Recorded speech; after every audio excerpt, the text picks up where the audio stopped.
Pemilihan Kepala Daerah Serentak 2020 digelar di 270 daerah, di 9 provinsi, 224 kabupaten, dan 37 kota pada 9 Desember 2020 menjadi ajang pesta demokrasi yang rentan terjadi konflik.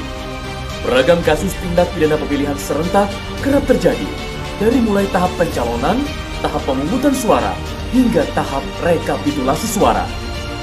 Jika Anda mengalami atau mengetahui kasus tindak pidana pemilihan, Anda dapat menyampaikan dugaan tindak pidana pemilihan ke Sentra Gakumdu di kantor Bawaslu seluruh daerah yang menggelar pemilihan serentak.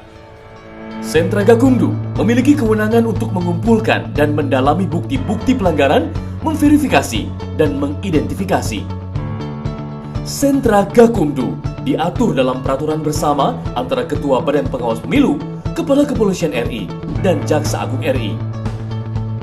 Di tengah adaptasi kebiasaan baru, pelayanan yang dilakukan Sentra Gakumdu tetap maksimal dengan mengikuti protokol kesehatan.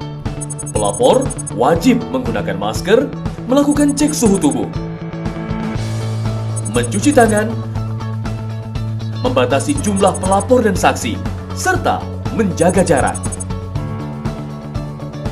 Pelapor membawa laporan tindak pidana pemilihan ke kantor Bawaslu setempat. Pengawas pemilihan menerima laporan atau temuan dugaan tindak pidana pemilihan. Penyidik dan jaksa yang tergabung dalam Sentra Gakumdu mendampingi petugas Bawaslu Provinsi atau petugas Bawaslu Kabupaten Kota. Pengawas pemilihan membuat laporan atau temuan dari pelapor. Pelapor diberikan surat tanda penerimaan laporan. Setelah laporan diterima, pengawas pemilihan bersama penyidik dan jaksa melakukan klarifikasi terhadap pelapor dan saksi yang hadir. Penyidik tindak pidana pemilihan melakukan penyelidikan setelah Bawaslu Provinsi, Bawaslu Kabupaten Kota mengeluarkan surat perintah tugas untuk melaksanakan penyelidikan. Pengawas pemilihan bersama penyidik dan jaksa melakukan pembahasan pertama, paling lama 1 kali 24 jam sejak laporan diterima oleh pengawas pemilihan. Pembahasan pertama dipimpin oleh Ketua Koordinator Sentra Gakumdu di setiap tingkatan Bawaslu, Provinsi, Kabupaten, Kota. Hasil pembahasan pertama dituangkan dalam berita acara pembahasan yang ditandatangani oleh pengawas pemilihan, penyidik, dan jaksa. Selanjutnya, pengawas pemilihan melakukan kajian pelanggaran pemilihan dengan mengundang pelapor, terlapor, saksi, dan atau ahli untuk dimintai keterangan yang dilakukan di bawah sumpah dan janji yang dituangkan dalam berita acara. Dalam proses kajian ini, penyidik tindak pidana pemilihan dan jaksa wajib melakukan pendampingan. Hasil dari proses kajian pelanggaran pemilihan oleh pengawas pemilihan berupa dokumen kajian laporan. Setelah melakukan penyelidikan, penyidik tindak pidana pemilihan membuat laporan hasil penyelidikan. Sentra Gakumdu melakukan pembahasan kedua, paling lambat 5 hari sejak laporan diterima pengawas pemilihan.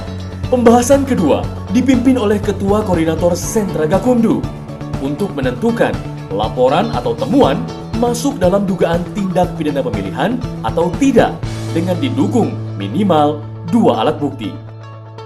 Pembahasan wajib dihadiri oleh pengawas pemilihan, penyidik, dan jaksa untuk membahas kajian pengawas pemilihan dan laporan hasil penyelidikan.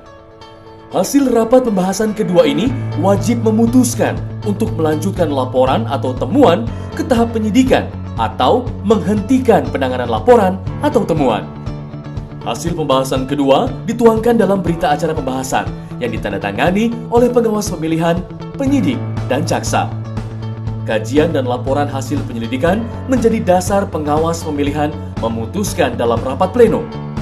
Rapat pleno memutuskan laporan atau temuan penanganan pelanggaran dilanjutkan ke tahap penyidikan atau dihentikan. Jika pelanggaran pemilihan ditingkatkan ke tahap penyidikan, pengawas pemilihan meneruskan laporan dan menerbitkan surat perintah tugas kepada penyidik Polri untuk melakukan penyidikan. Laporan atau temuan diteruskan oleh pengawas pemilihan kepada Polri di Sentra Pelayanan Kepolisian Terpadu (SPKT). Penyidik tindak pidana pemilihan melakukan penyidikan setelah diterbitkannya surat pemberitahuan dimulainya penyidikan oleh Koordinator Sentra Gakumdu dari unsur Polri. Penyidik melakukan penyidikan paling lama 14 hari kerja, terhitung sejak penerusan laporan oleh pengawas pemilihan dan atau laporan polisi yang dibuat.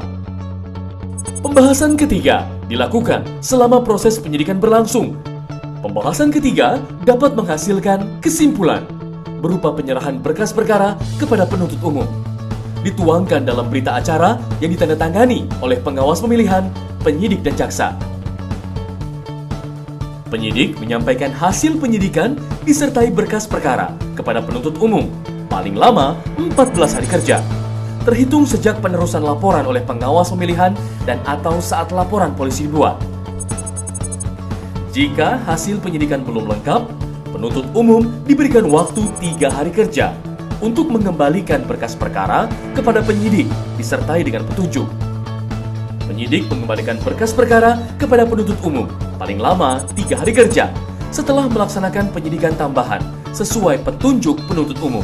Penyerahan dan pengembalian hasil penyidikan berupa berkas perkara dilakukan di Sentra Gakumdu. Selanjutnya, penuntut umum membuat rencana dakwaan yang ditandatangani oleh Gakumdu dari unsur kejaksaan sebagai pertimbangan pemberian P21.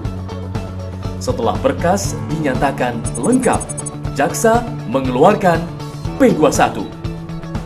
Selanjutnya, berkas perkara beserta surat dakwaan dilimpahkan ke pengadilan negeri paling lama 5 hari kerja. Dalam masa adaptasi kebiasaan baru akibat pandemi COVID-19, persidangan digelar secara jarak jauh atau menggunakan media daring. Setelah putusan pengadilan dibacakan, penuntut umum melaporkan kepada pembina Sentra Gakumdu dari unsur kejaksaan. Sentra Gakumdu melakukan pembahasan paling lama 1 kali 24 jam setelah putusan pengadilan dibacakan untuk menentukan upaya hukum menindaklanjuti putusan pengadilan. Penuntut umum mengajukan banding dan memori banding paling lama 3 hari setelah pembacaan putusan. Sentra Gakumdu berkomitmen menyelesaikan penanganan perkara tindak pidana pemilihan dengan penegakan hukum yang jujur dan adil, serta menjamin sepenuhnya penerapan prinsip demokrasi